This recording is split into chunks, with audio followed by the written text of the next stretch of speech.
Right, thank you so much for still staying with us. We do not take it for granted that you're still watching The Bottom Line KE with me, Eugene, and we're right here on Lookup TV. And of course, my panelists are here on standby. We are just about to get deeper into the conversation. And of course, it is our series on the road to August 9th. And our conversation tonight is centered on the Battle of Wits ahead of the August 9 polls.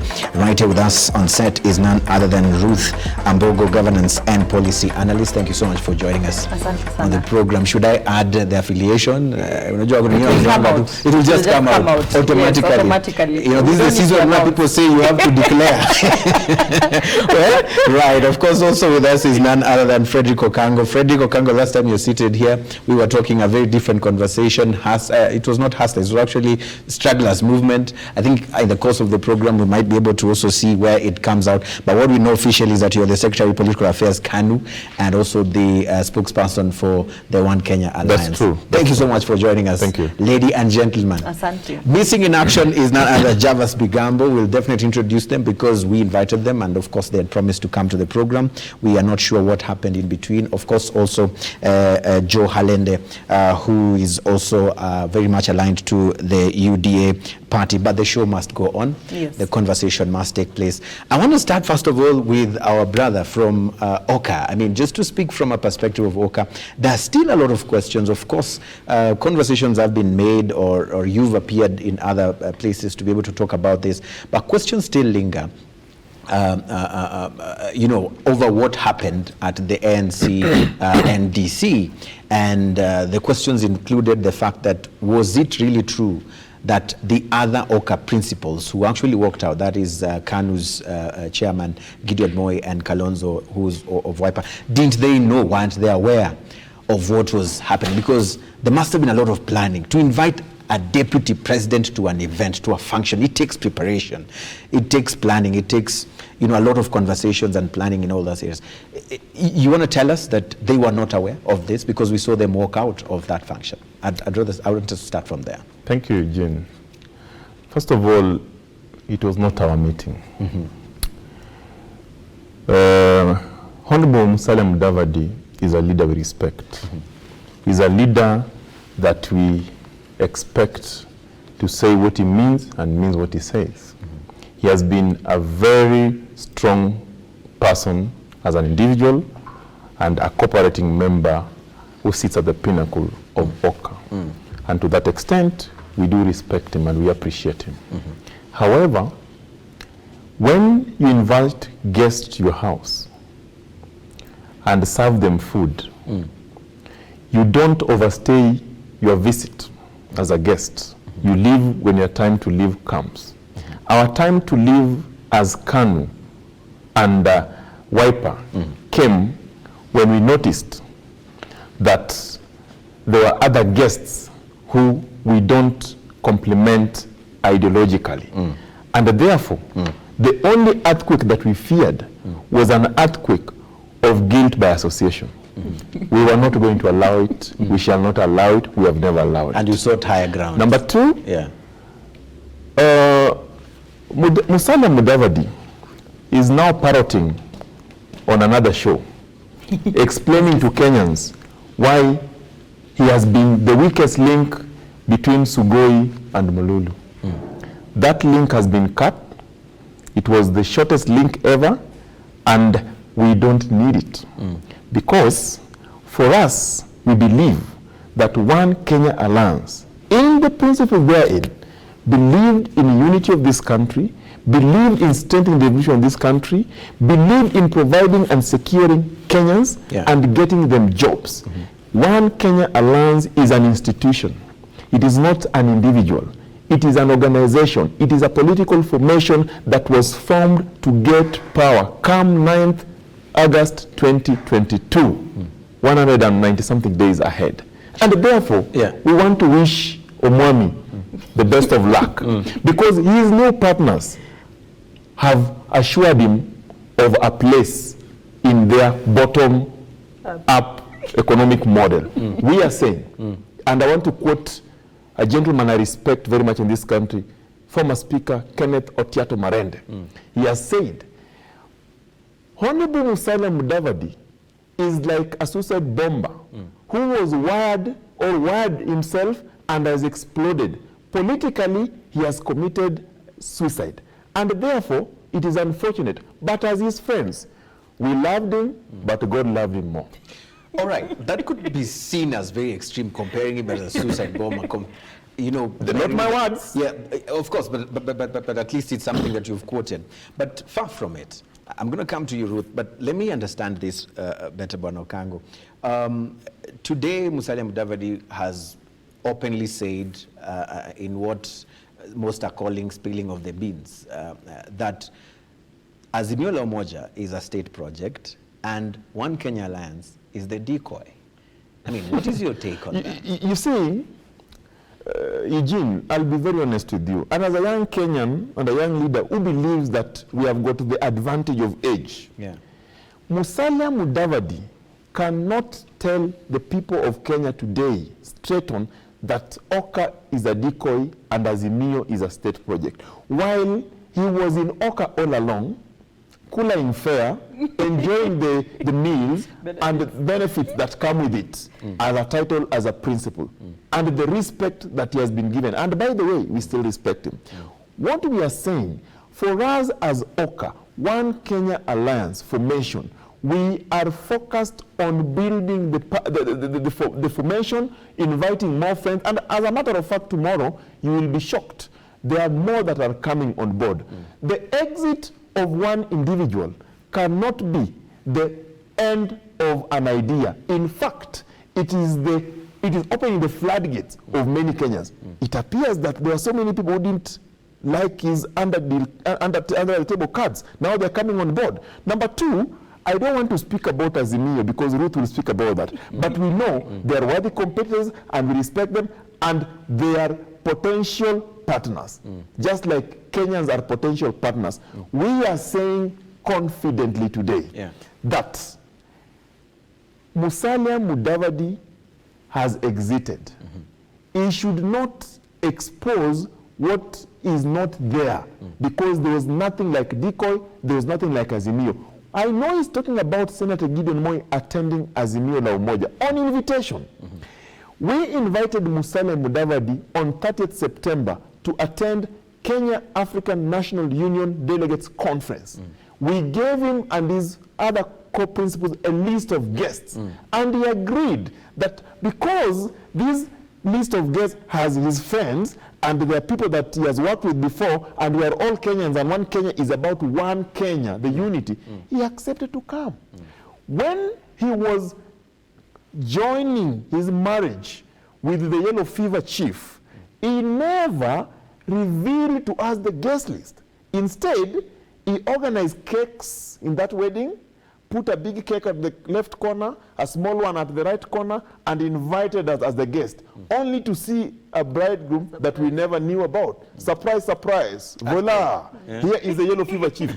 We had to scamper for safety because ideologically, we are not aligned to the yellow fever. And that is the fact. Right. It's time to bring in Ruth Azimio la Umoja. I mean, when you sit you know, from the periphery, watching all this happening, did you see this coming? Did you see the One Kenya Alliance heading this direction, especially from, you know, what the principles stand for and what they would do to each other? Because there was a lot of talk of mistrust building, you know, who's the weakest link. Some call or termed Gideon Moi as the weakest link. You know, now there is Musalia Mudavadi who's seen as that.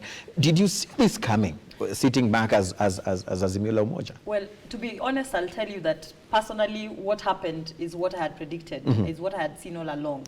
Remember that I was once a member of ANC. And for me, the moment the party leader began lacking authority in his own party, taking charge of his own party in terms of decision making, allowing other people who are less junior than him to make decisions on his behalf and to begin to push him or propel him towards a certain direction. I was one of the people who saw the earthquake coming way, way back. And I said, you know what, I don't think I want to find myself in a union where I am supporting the deputy president, and I had to exit and come back to Azimio, where I was originally before I went to ANC. And for me, I think as I have mentioned, it did not come as a surprise. I saw it coming, I saw it happening, and why I would say, and I think for most NASA members, or for most, sorry, not NASA, Azimio members, or ODM members, I don't think it was much of a surprise, because we had begun seeing people who are very close to Musalia Mudavadi speaking in a manner to suggest that these people are eventually going to merge with the deputy president, acting in a manner to suggest that they're already talking with the deputy, they're already in talks with the deputy president. When people like Malala, who positioned themselves as the most vocal members of ANC, or the most vocal supporters of Musalia Mudavadi, or the people whose voice you would hear and you would automatically assume that this is Musalia's position, engaging and causing up to the deputy president, it was without a doubt that that is the direction they were taking. In fact, for me, I'm surprised that, you know, that the other OCA members, Akina Okango, did not see this coming. I'm very surprised. In fact, what makes me surprised is the fact that as early as the morning of yesterday, as early as 8 a.m. in the morning, the likes of Isaac Mwaura were already posting photos suggesting that they were going to attend, you know, the NDC. People like, what's his name, the gentleman from Western Province, the one who dressed up in a UDA, Didmas Baraza, dressing up in a UDA and ANC shirt. They should have seen it coming very early on in the morning, unless for them, they should just be honest and tell us that what they had foreseen this coming, and their way of also announcing that they are not part of what is going to happen. They knew that, you know, William Ruto would attend that function. They should be honest. I don't know whether they are lying to us, but in all honesty, they should have seen it coming. And the rest of the partners, OCA partners, they should have seen it coming, and maybe for them, it could have been a strategy to walk out and actually make an announcement that, you know what, we knew this was happening, we knew this was going to take place, and as a way of announcing that we are not part of this, we were walking out in protest.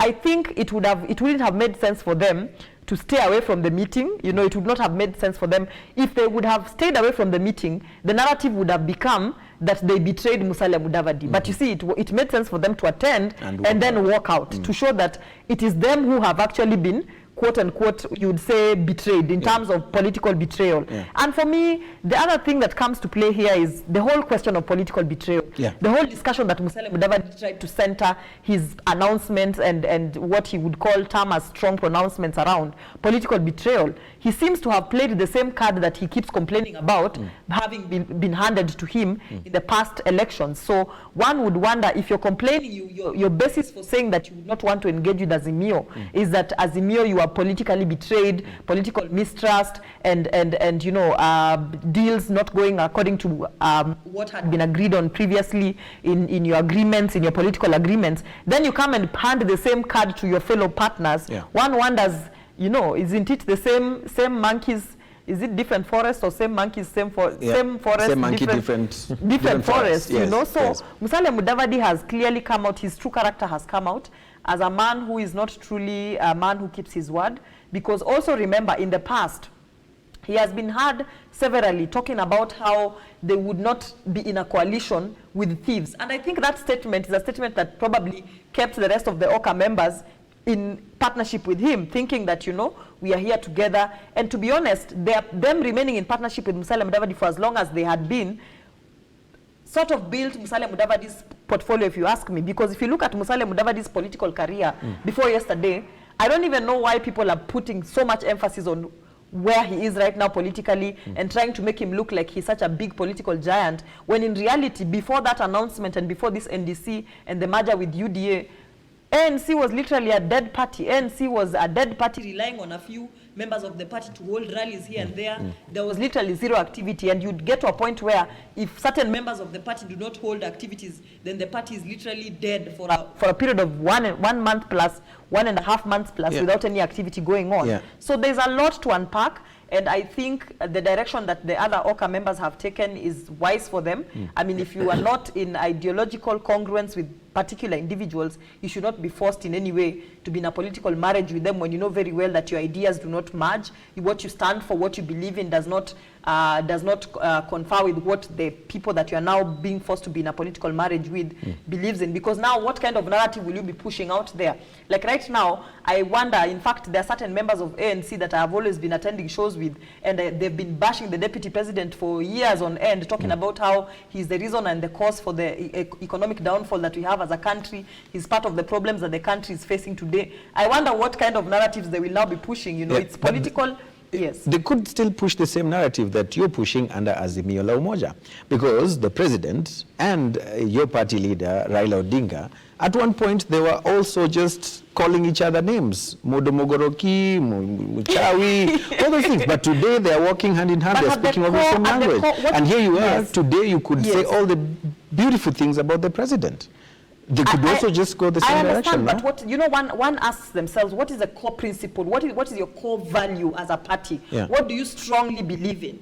You can imagine a party that says, for instance, because I know the Oka coalition, for a long period of time, their message had been that, you know, they want to fight corruption in the country, and then suddenly being forced to merge with people whose names have consistently been mentioned in corruption scandals. Where do you begin, you know? The integrity of what you believe in and what you stand for actually loses value. And that's where the discussion also about what are political parties meant for comes in. The question about, do political parties, are they just vehicles to deliver people to elections, to deliver candidates to elections, or do they have some certain fundamental principles that they do believe in, that whenever it would get to a point whereby these principles are at the threat of being diluted, then they say, you know what, we are walking away, just like Oka did, you know? But then, Fred and Ruth, I think Kenyans watching us tonight, they're being treated to this, oh, you said this in the past, oh, you said that in the past.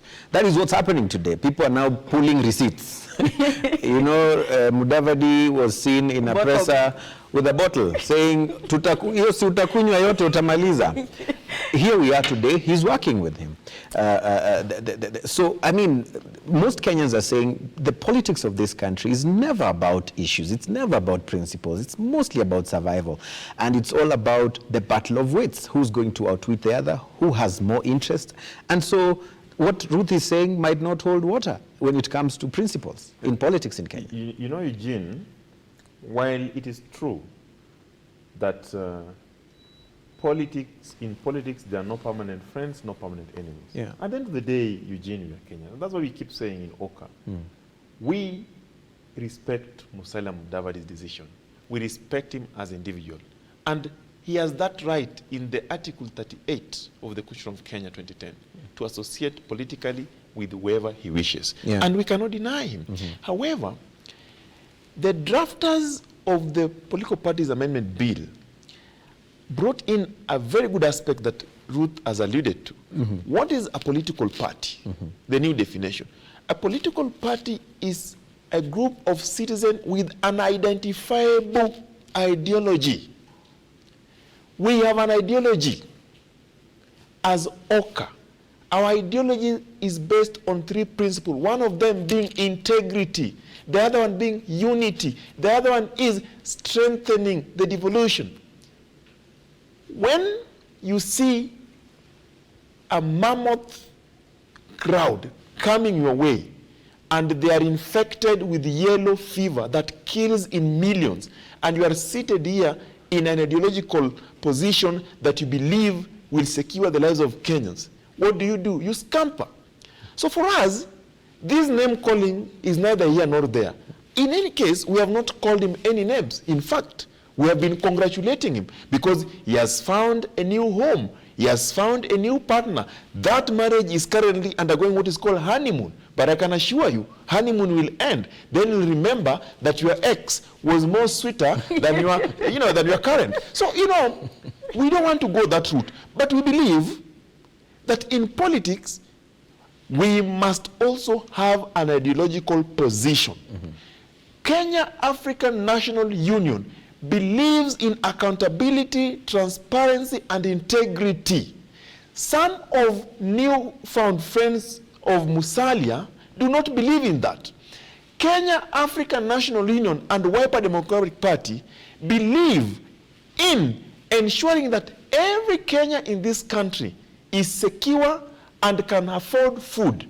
Some of these people do not believe that. You know what they believe in? They believe in that I can take from you as much as I want, then I give you in bits when you need it, or when I need it to give you. We don't believe in that.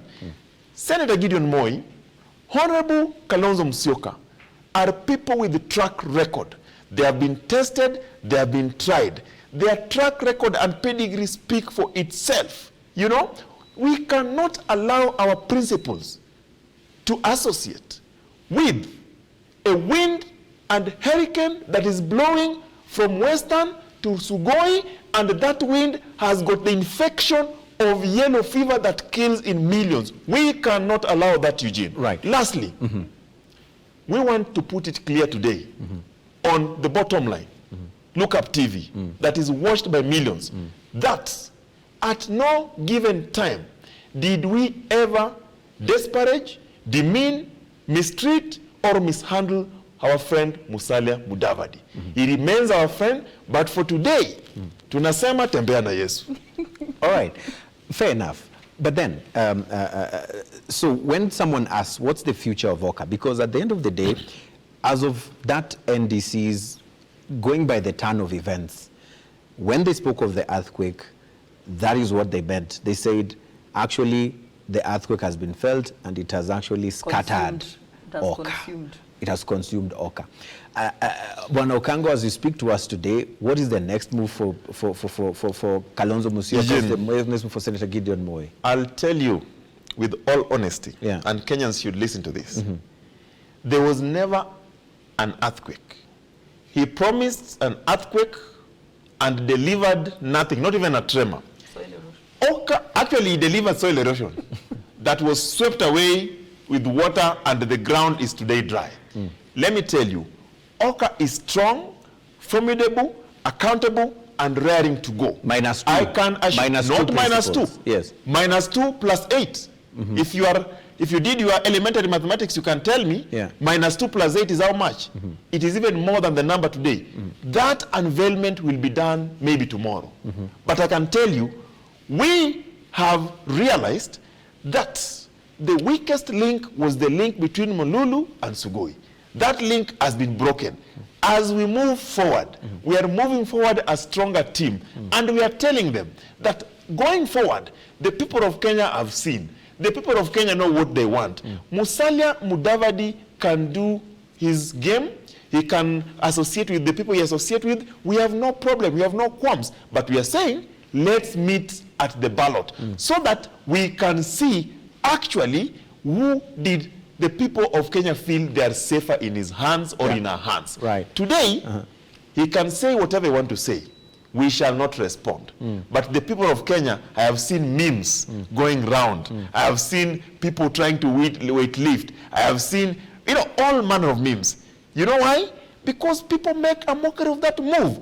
It is one of the most suicidal mistakes that he has ever made in his life as a politician. And Kenneth Otiato Marenda has put it clearly. You are wiring yourself with a suicide bomber's vest, then you explode yourself. The person who is wiring you is seated right to you. When he unveiled his economic blueprint, all the things that he said were pointing, the arrow was pointing at the person who was on his right or left. The arrow points at the eater. So, we must be careful on who we associate with. Okay.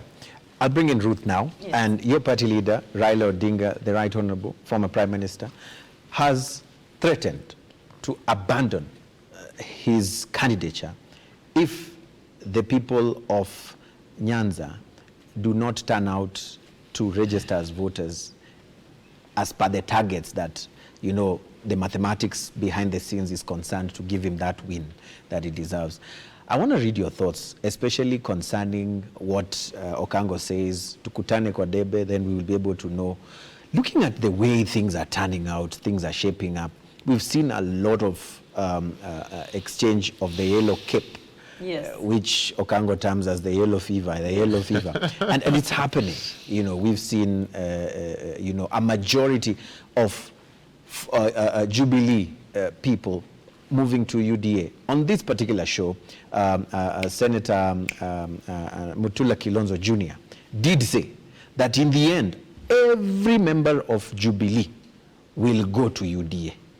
And it's somehow manifesting itself in that sense. How do you see this turning up for your party leader under the Azimio la Umoja as far as the battle of wits to win the August 9 election is concerned? Are you worried? Are you? Well, first thing we must understand is that even before the defections and people moving to different political parties, there is the numbers that Raila Odinga already got in the last elections. They are the numbers that he has always had previously in all the elections that he has participated in that cannot be taken away from him. There are numbers and backyards that are solidly behind him.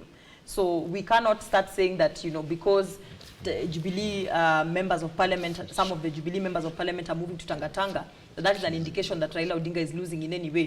Because in the first place, a great percentage of those votes that we are talking about, the people that are moving, or even the members that are moving to UDA, were not his voters in the first place. Those were not his votes. So they're the votes that he had. And we cannot also wash away or wish away the fact that he also has a great number of people who have moved from Jubilee, or rather who are still in Jubilee, who are pledging to support him in his upcoming presidential elections. So we can't also wish away the numbers of the people who are in Jubilee, elected leaders in Jubilee, who are also quite a great number who are supporting him. So if anything, the numbers that are moving to UDA and the numbers that are moving to ODM, one could pretty much say it's a half split. It's a split in terms of the people who will be supporting Azimio and those who are moving towards Tangatanga.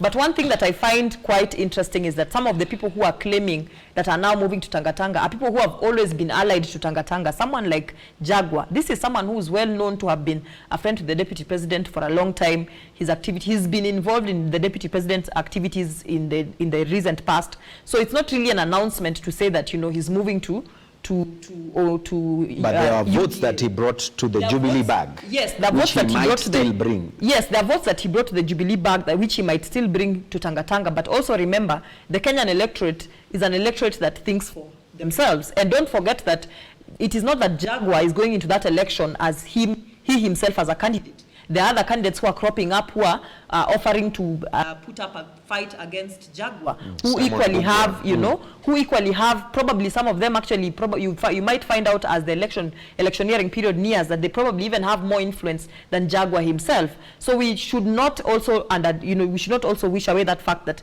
there are people who are also vying against him, who are Azimio affiliated, who also have a following with Azimio, and that the following that they have will definitely vote for Raila Odinga. When it comes to the question, the initial statement that you made that Raila Odinga was threatening to abandon his presidency, I think the manner in which that was translated was taken off the script, you know, because I think what he meant to say is that he was just saying that basically there's a way in which he connects to the voters that have traditionally been his support base, that have been originally his automatically given support base. It is sort of like a threat to them, and you're basically just trying to incite them or get them to get out there and register as voters. But we cannot also overlook the fact that generally across the country there's voter apathy. Across the country we are seeing very low numbers of people registering to vote. There have been complaints all over that people are not registering to vote, and it is particularly directed towards the young people because it is mostly between the ages of 18 to 24 that the new voters that are being targeted are between the ages of 18 to 24.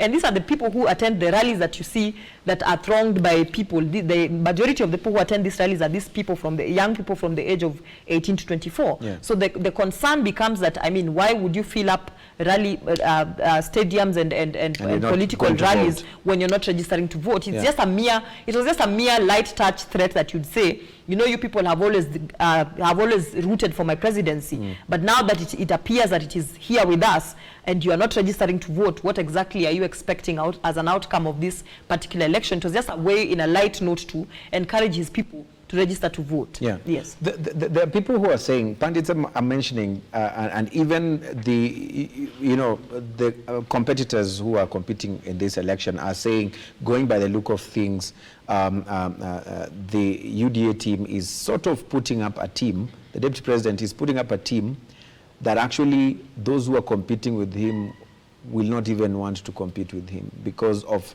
the people he's pulling closer to himself. Even when you're mentioning about Jaguar and the fact that there are new people who are coming up that could be more popular than him. He mentioned a name. You did mention a name. Simon Mbugua. Simon Mbugua, who's UDA. Yes. Meaning, even if it goes that direction, there could be still the win still remains within the UDA. Just talk to me a bit about the wave that probably is taking place, because politics is also a matter of optics. Optics play a major role also. You know, yeah. I agree. Politics is about optics, yeah, and it's about propaganda and perception. Yeah. But I would prefer perception than optics and propaganda. Majority of the people that attend the yellow fever rallies are imported. Imported in the sense that they are ferried to portray the optics, okay? And therefore... Are you able to verify this on this show? Eugene, we live in Kenya. Yeah, we do. So everything we see every day. Should be able to verify. You can fact check it. Yeah? Fact checked it. I can't fact check myself. Fact checked it. That is the truth. Now, the propaganda out there has been that there is a yellow fever wave. And people must understand that this yellow fever wave is a dangerous wave because yellow fever infection damages in millions. Number two, we have seen propaganda that everyone is moving towards the yellow fever. Majority of the people that are moving towards yellow fever are attracted by the coin and the shilling. That is what attracts them there. But you know, the people of Kenya are not foolish, and they themselves, they say, kuna upungufu ya wajinga Kenya hii. That means people are very clever. They'll go get the shilling, at the right time, they'll go and associate with the right formation that will secure their lives. I can guarantee you, come August 9th this year, you will see how many yellow fever agents will be in the legislative houses. You will see that. Because it has been clear that from the onset, it was a deceitful game to lure Kenyans into a bait that they will swallow and then collapse. Kenyans sio wajinga. They have realized and they have stepped away. We have seen defections from the yellow fever crew. We have seen defections from that combination. And today, we are talking about One Kenya Alliance that is uniting everyone. That is the way to go. Those who associate, look at their track records, look at their past history, look at their association. Go and check the criminal records. Go and check their integrity issues. You can be sure that that association attracts a certain type of individuals. And that's what we are saying, Eugene. It is a dangerous association. It damages in millions. Therefore, anyone moving that side, you know, even the Bible says, not all of you will go to heaven. It means majority will go to hell. When you see where majority are going, that is hell. Okay, this I can't verify. I'm not in there. But until this person moves to another ship, that's when we see them as hell? No. As bad? No, because this is what is coming out very clearly, that the associations are highlighted the moment this person moves. Same way with Deputy President William Ruto. He's been saying this. When I was with them, during the times when I was part of the Raila Odinga team Pentagon, I was a good person. When I was with the President Uhuru Kenyatta, I was a good person. Today I'm a bad person. Let me Same way right now we're talking about people who have left the camp. We have not said, or I have not said, William Ruto is a bad person. No. He's a Kenyan. He's actually a very good person. He plays his politics right. But what we are saying, in our view, is that the perception that people have could be something else. Because when you see people running towards a certain direction, there could be an attraction. What is this attraction that people are running to? You, as a journalist, I'm sure you have tried to understand what is the attraction. I ask you again, try and dig in more. You will get the attraction. But we are not saying they're bad people. They're just like us. The difference is, ideologically, we don't converge. There's no Congress. And therefore, we cannot, try and justify and portray whatever they're doing in a manner that we can try and convince people. It is not possible. It is not justifiable. Totally, they are not having any ideology. And we are saying political parties must be a collection of individual citizens with an identifiable ideology. They don't have one. They have got propaganda, they have got deceit statements, and they have got a way of playing optics. You saw the other day, they picked a picture of a rally in Tanzania, then posted it that it is a rally of UDA. Surely, Eugene, that is the attraction I'm talking about. Right. I want us to take a very short break. Ruth, I'll come back to you. I know you want to do a rejoinder or speak something to that, but I'm going to read some feedback that is coming up. Sally Daniel says, what a bulletin. Good job, Look Up TV. Thank you so much for watching. Victor says, the fallout in Oka was expected. The earthquake was buy Musalia, get Weta for free. This is what Victor says. Nelly Andrew says, a little bird say that Musalia Mudavadi is more of a liability which way he goes, or whichever way he goes. He has got no numbers to his name to sit at the negotiating table. That said, let's watch out for the earthquake aftermath. This is Nelly, you agree, Ruth? No, I mean, he has no numbers. Most of the members of but the at one point you were following him. Elected, and that's why I left. The moment I realized that there's no direction and we are headed nowhere, and I realized that the direction we are being taken towards is not one that would align with my personal principles, I left. And you can clearly see more and more elected leaders are leaving en masse. One party that we have not spoken about here is DAP, that has been receiving quite a number of defections from ANC, you know. Yes, so that should tell you that in terms of where he's headed to a political coalition without numbers. All right. Yeah. Joy says, recent defections is nothing serious, just mere politics and personal interests. It has nothing to do with the Wanjiko or principles. This is what I was saying, Fred, that Kenyans are just not buying into this whole discussion about principles and all that. It's all about interest, and they feel that politicians are just battling to survive, and so wherever they go, it's about putting 1 + 1 to be able to have a number that will make them survive in politics. There's nothing wrong with surviving in politics. Politics is about interest. Yeah. You go where your interest is most secured. Yeah. But while doing that, you must also consider the interest of the people that you want to lead. Yeah. When you are so selfish and you don't consider the interest of people you want to lead, then you are not a politician. Yeah. You are a businessman. Okay? So we have seen majority of these people as businessmen. But for us, we are saying, we have no problem with them being businessmen, because we have enough politicians and leaders to present to the people of Kenya for election that will secure the lives of Kenyans. That's all we are saying. Right. Okay. Haron Nyabiacha Magara, who says, this guy speaks nonsense, but this one I don't want you to respond. I will respond to him. This particular show here is not about who's speaking nonsense or who's not speaking nonsense. That must be a yellow fever agent. A way of having solutions-focused conversations with decorum, and so Haron, I'll challenge you to give us what is not nonsense, and we'll happily read it right here on this particular program. Thank you so much. Stay with us. The hashtag, if you're on tweeting, we'll come back to read your tweets. The hashtag, as always, is TheBottomLineKE. Keep tweeting. Of course, leave your comment as far as the statements you're hearing on this particular show. We'll be reading them right here on our Facebook Live, and of course, the social media platforms are on your screen right now. We'll be happy to gather your feedback as we continue this conversation. Stay with us. We're back in just a bit.